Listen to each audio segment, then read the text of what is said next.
Sí, Nicolás.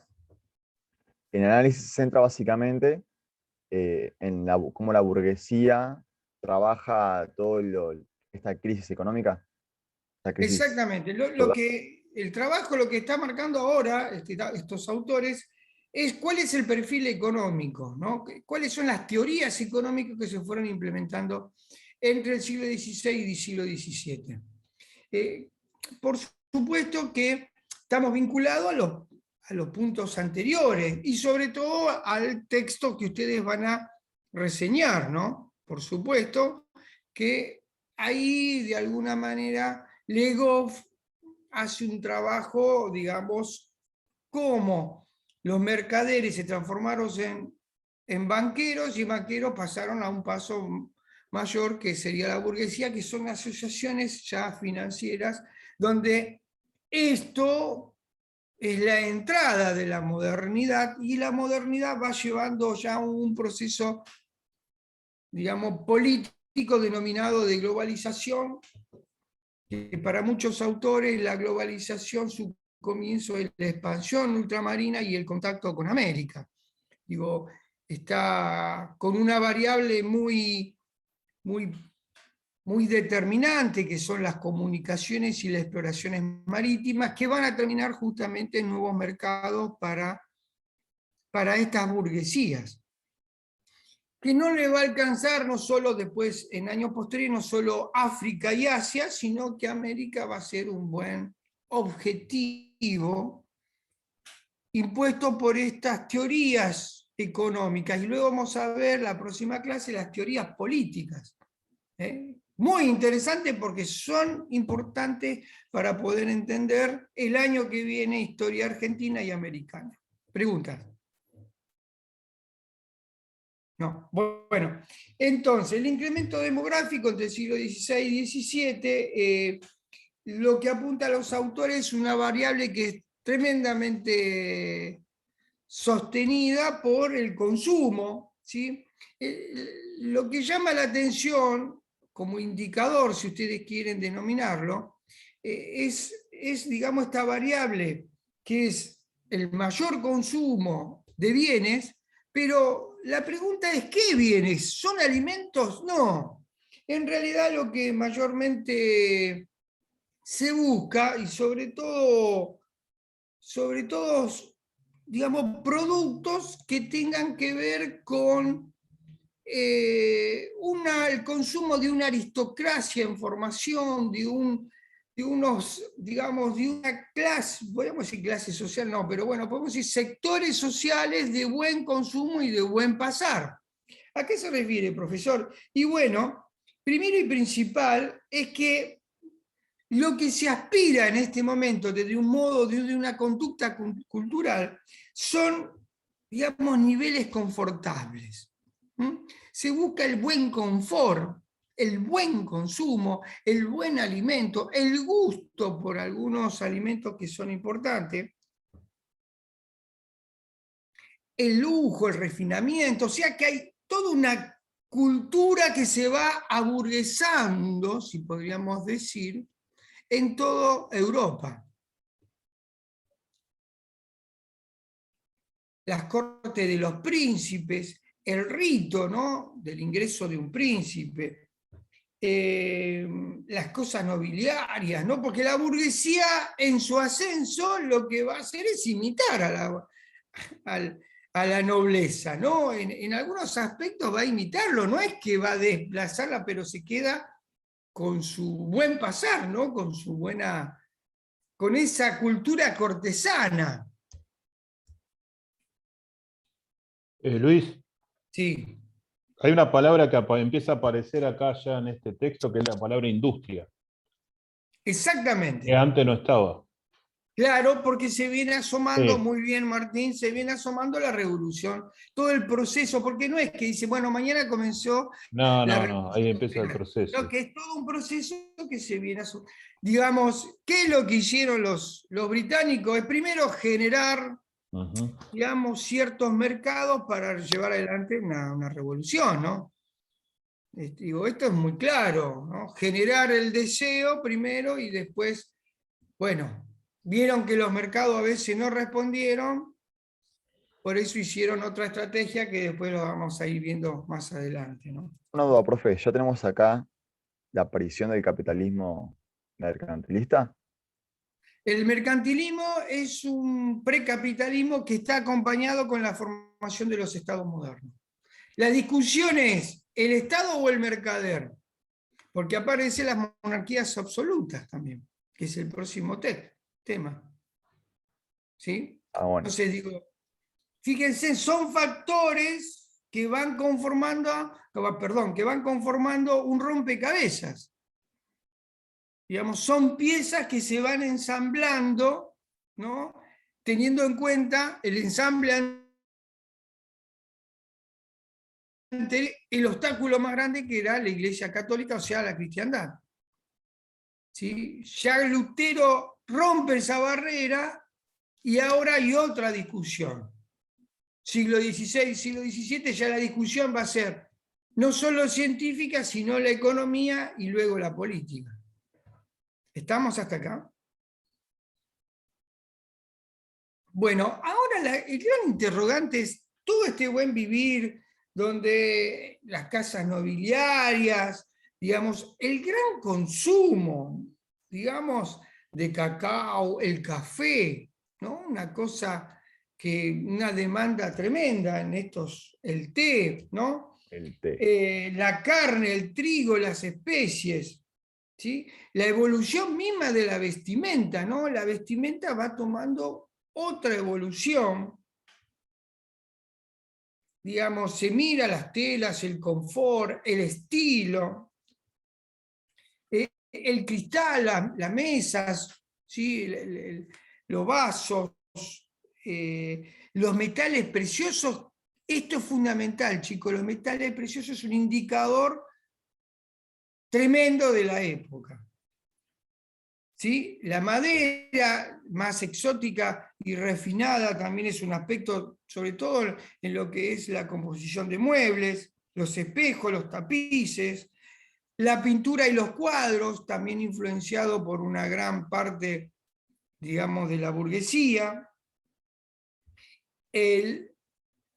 la producción agraria y comienza, como dijo muy bien Martín, la manufactura va tomando otra mirada, ¿sí? Que va teniendo un proceso la manufactura. O sea que acá hay tres componentes que tienen que estar articulados, que son la producción agraria, la producción manufacturera y la comercial. Pero de las tres, el gran problema está acentuado en el comercio. ¿A quién le vendemos esto? ¿Hasta acá vamos bien? Bueno, primero este auge del consumo, punto número 1, estas producciones agrarias, ¿de dónde van a venir? Por supuesto que está la mirada acentuada en, digamos, en productos que venían del comercio de las colonias, ¿no? Tanto sea en Sudamérica como Centroamérica. ¿Hasta acá vamos bien? ¿El comercio se regula a través de la acumulación de riquezas, como en las colonias? No, la colonia lo que se va a buscar no es la acumulación de riqueza, sino de obtener el producto y La materia prima. acá vamos a encontrar otra variable que es el balance comercial, Nicolás. Yo tengo que obtener primero el producto, ¿sí? Y en ese producto, cuando lo obtengo, tengo que tener ganancia. O sea que en el balance comercial lo que tengo que tener es un plus mayor en cuanto a la importación y a la exportación. ¿Sí? Si yo ahora vamos a ver más específicamente, ¿no? Pero el modelo que se va a implementar acá es el mercantilismo. ¿Por qué el mercantilismo? Porque el mercantilismo es complejo. Primero y principal que el mercantilismo tiene características comunes, pero ¿sabes lo que pasa, Nicolás? Que el mercantilismo hay que contextualizarlo. Si uno no lo contextualiza, el mercantilismo tiene comportamientos y variables totalmente diferentes y los indicadores son totalmente diferentes. No es el mismo el mercantilismo que propuso España, o Castilla, mejor dicho, con las Islas Británicas o Portugal, o el mercantilismo propio de los Países Bajos. Entonces, hay que, de alguna manera, cuando ustedes van a dar una clase y van a ver el mercantilismo, hay que ver en qué lugar para poder contextualizarlo. ¿Hasta acá vamos bien? Sí, profe. Bueno, bien. Entonces el mercantilismo, que es una fase de la historia económica muy importante, que lo que busca en la práctica es homogeneizar, y esto es importante. Y mayormente los autores sostienen que está situada entre la Edad Media y el siglo XVIII el mercantilismo. Pero vamos a ver que este mercantilismo, mis queridos estudiantes, en el siglo XIX se va a transformar en el libre mercado. ¿Por qué? Porque ya no necesitan solamente, ya han adquirido toda la provisión de materias primas y ahora la ganancia tiene que pasar por otro lado, sino por el dominio político, caso de los británicos como en el Río de la Plata. ¿Estamos bien hasta acá?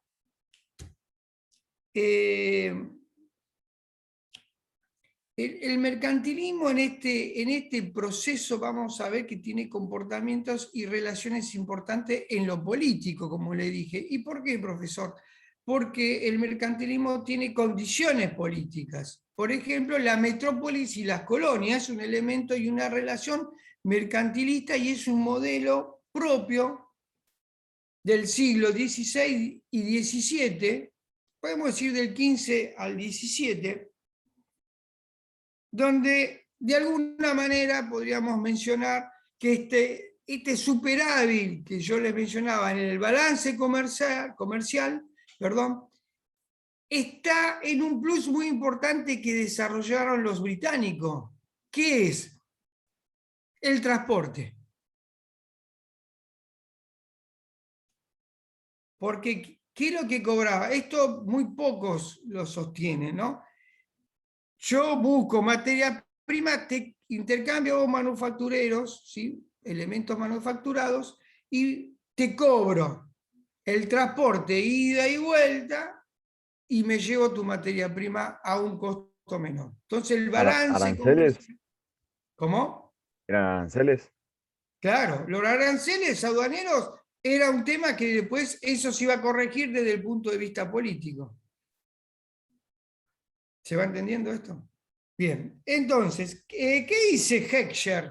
Heckscher, digamos, lo que hacen estos autores es buscar la definición de mercantilismo. ¿Qué es el mercantilismo? ¿Cómo voy a definir yo, cómo voy a explicar a mis estudiantes el mercantilismo? Bueno, Heckscher sostiene que es muy difícil definir el sistema mercantilista.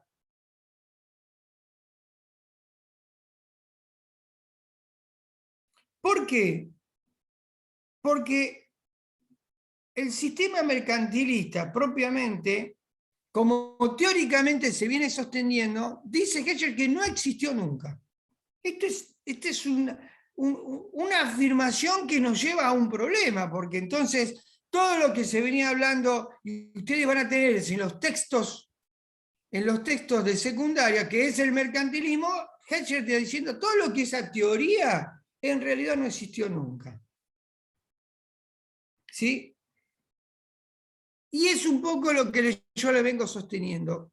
Cada estado en formación de esta época aplicó el mercantilismo, porque como es una condición política, aplicaron variables e indicadores totalmente diferentes y variables. ¿Sí? Son muy variantes. De acuerdo al estado, el mercantilismo va a tener un contexto diferente. ¿Estamos hasta acá con esto? Una cosa era el mercantilismo holandés, otra cosa el mercantilismo inglés. Eso Exactamente. sí. Bien. Porque estratégicamente hay políticas totalmente diferentes. ¿Sí? Porque el mercantilismo de Castilla, digamos, que competía con el mercantilismo Y el portugués también. y el portugués, con el mercantilismo, podríamos decir, británico, en el siglo XVII, ¿sí? ¿Cuál era un factor que fue determinando la caída del mercantilismo de la metrópoli? La acumulación de riquezas. No, las factorías, ¿sí? Las factorías y la piratería. Factor determinante. Y el contrabando en estas tierras, las colonias. Todo eso va fracturando todo el proceso y las relaciones. ¿Se va entendiendo esto?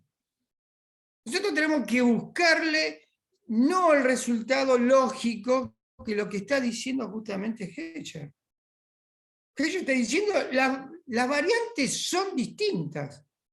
¿Por qué? Porque nos vamos dando cuenta que todo el proceso, el mercantilismo que de alguna manera triunfó es el mercantilismo británico.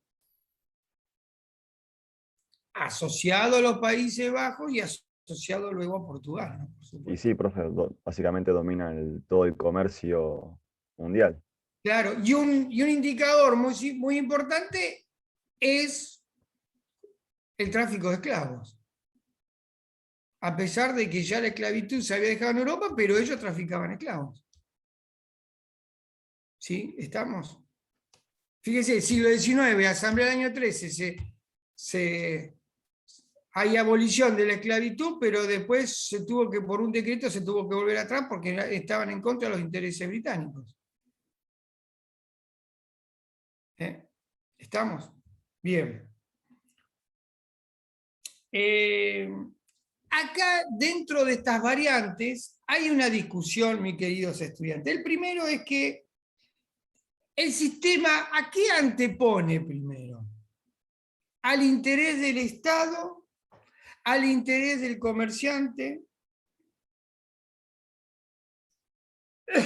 ¿Al interés individual o todo lo contrario? Esta es la gran discusión.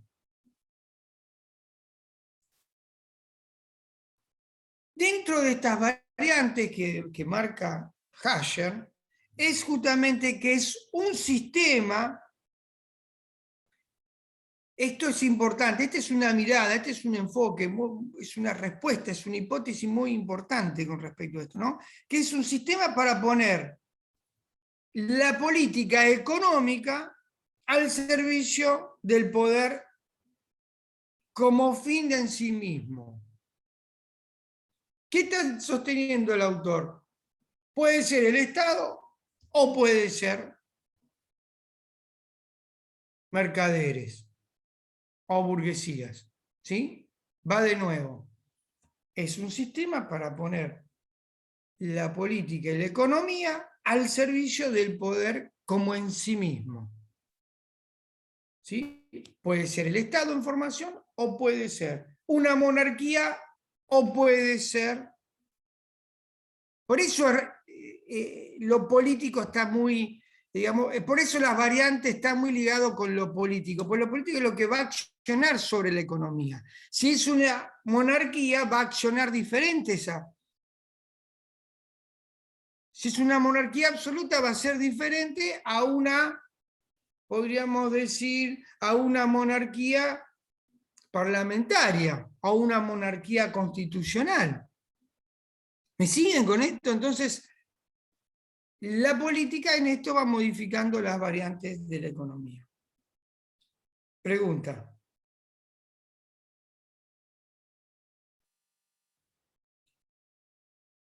¿Qué es lo que dice el autor con respecto a esto? Que es más real de hablar de modelos nacionales. Fíjense, ¿no? El mercantilismo, dice, en vez de decir mercantilismo como con una concepción teórica, ¿no?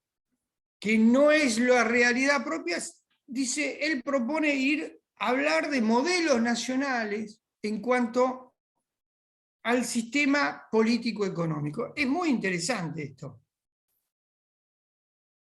¿Por qué, chicos? Porque hay una intervención en la economía, en la sociedad, con un